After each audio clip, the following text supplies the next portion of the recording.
Hello my model building chums and welcome to issue 4 of Build the Bismarck.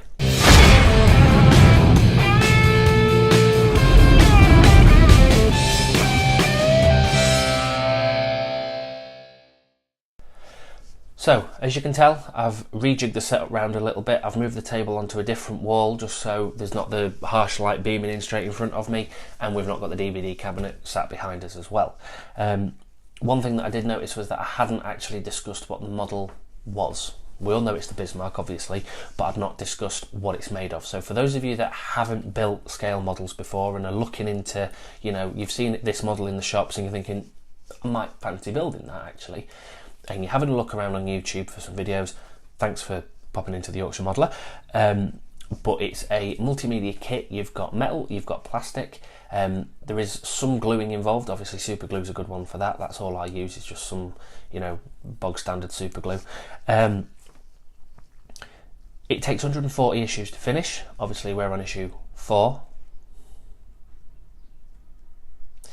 so we've got a long way to go. It's 1/200th scale, so it's going to be hefty when it's finished, hence why I've moved my setup round.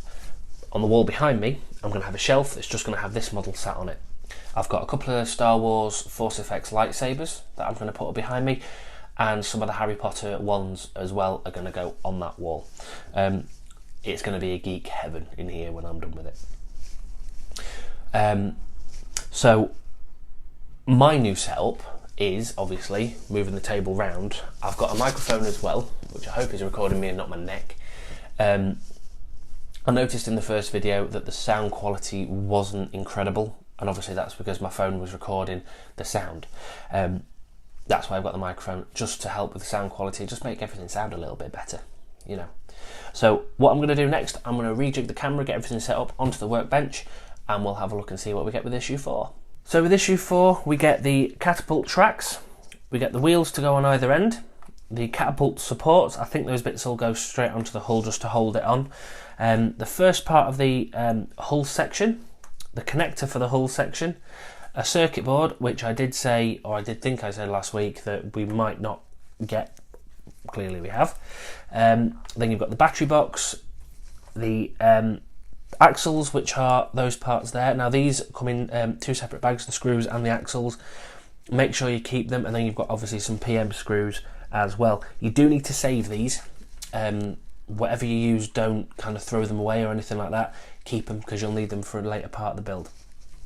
So move these to one side, and the first part of the build is doing the third section of the hull. So what you need is obviously your hull section, and also your hull connector. So take the connector 4.5 and position it on the hull and place with a PM screw, and put aside for, safely with the bow components. Now this is where it's brilliant if you've got a screwdriver that's magnetic, just so you can kind of just pop your screw on there. You see that? There we go. And then at least that's on. So this piece goes this way around, and it's this little peg here that you're attaching that to. And it's just, see if I can show you this. So it's straight in that hole just there, and then just screw that in. There we go. That's on.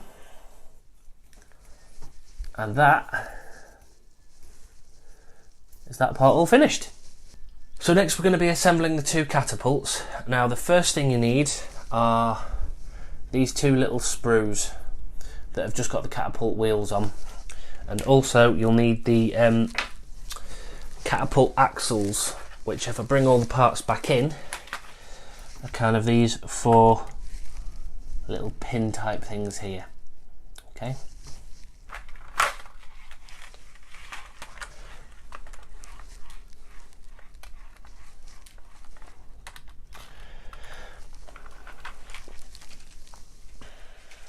So I will just quickly cut these off the sprues, and then we'll be back. So as you can see, I've cut all 4 off each sprue. So I've got a pile of 4 there, a pile of 4 there, and then the 2 individual pins that go in them there as well.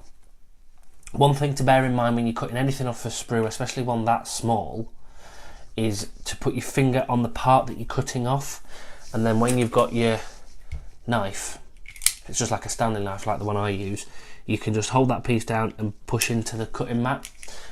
If you don't put your finger on them, they have a tendency to fly off and get eaten by the carpet monster. So always hold on to the part like that if you can, and then just put the pressure on the one end.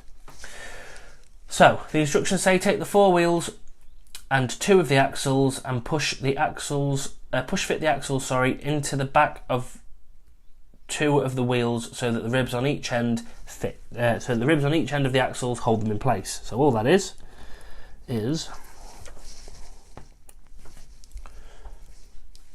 if you just take that and then just push that in there,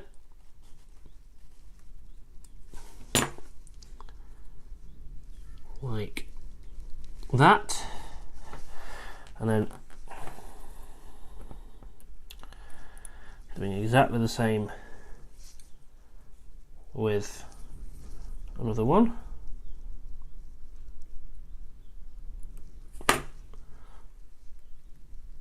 So that just holds that in place like that.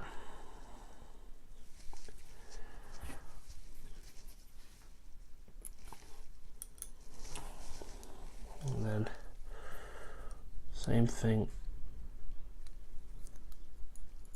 on the other side. Now it's only 1 wheel onto 1 axle at this point.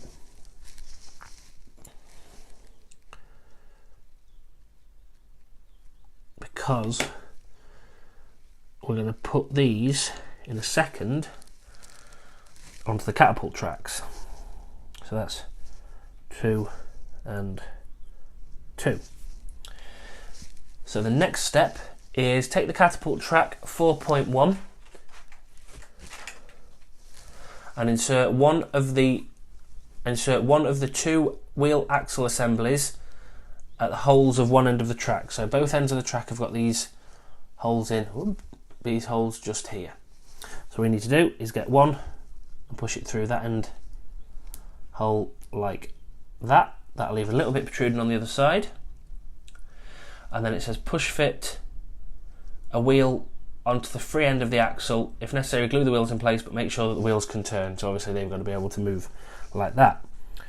So then you just take another one of your wheels and push fit that on. You can put quite a bit of pressure, so just so that when they turn the wheels, they actually do turn like that. And then it's just exactly the same at the other end of the assembly. So one on that side.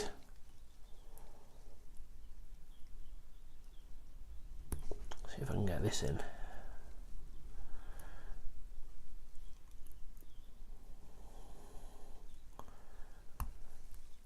There we go. Now sometimes you might have a bit of problem with the plastic on these, obviously, because the plastic that this has been made out of might have some flashing, so you might have to just give it a good push. But there you go, you can see if I just swing that, holding the point there, it swings. That side does move, but it's a little bit stiffer. And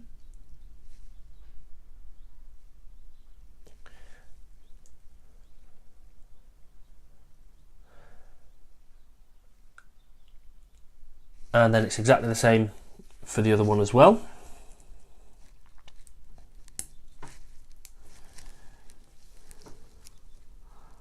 So push that wheel onto there, so that one's turning nicely. And then exactly the same with this one. Yeah, same problem on this side, just a little bit of flashing that stops the wheel going on. It looks like it's easier if you push it from the other side of the flash. Oh Christ. There we go. So that one's on as well. So that one can turn, and that one can turn. Brilliant. So they're the 2 pieces there. Now the next is take the first track wheel assembly and turn it over. So if we do this one, so you're turning it so that what looks like the kind of girders on that side are at the bottom, where you've just got this like big strip of plastic running down the middle. Fit the catapult support, which is this one, over the track 4.1, sliding into place at the right hand end. The lips along the side of the sliding support fit under the raised parts of the track. Now obviously there is a couple of raised support points just there. That's what it's on about. That holds this part in place, and all you do is you find where the lips are and you slide them down there and underneath there, and that's that bit done.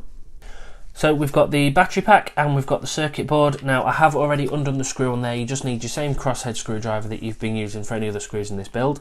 That just clips off like that, and it just needs 3 AA batteries. So you can slot that back on, screw this back in, and now hopefully this whole thing should work. So we've screwed the cover back onto the battery pack. Now the kind of circuit board that goes in there has got 2 different attachments. One is for the power, one is for the gun turret itself with the motor. They are different size connectors, so you're not going to get confused which one's which. But always make sure they go in the right way. Now I did that off camera just to make sure that I could see what I was doing with them. But this is the first time I've run this, so I hope that this is going to work. So all you do is, if you flick this on, hopefully that should... Oh, that is so cool. That is brilliant. If you want to have a look inside there, shows you what's going on in there as well. That's amazing. Do you know what? I'm really impressed with that. I really am. I was a bit worried when I first built the gun turret. I was thinking, how's this going to look and how's it going to be when it's on the, on the camera? But I mean, it's not. It's a decent sized gun turret, but it looks realistic. I'm really, really chuffed to bits with that. I really am. The other part that I've been thinking about was the sliding rails. And the plane we built last week just seems to sit on those rails quite nicely. So I'm thinking that's what's going to happen there. Now, next week we get the another section of the hull. That'll go on the opposite side. There's the parts to assemble, the 2 capstans and a cover for the anchor chain. So I think the first few issues, like most of these sort of magazines, are going to be quite quick and not too... There's not going to be a lot to build. It kind of gets you into it a little bit. I'm really looking forward to building that. I'm really looking forward to getting the hull kind of extended and seeing how it looks the more of it you build. Obviously, you lot are going to be along for the ride with me, hopefully. So we'll see you next Thursday for issue 5 of Build the Battleship Bismarck.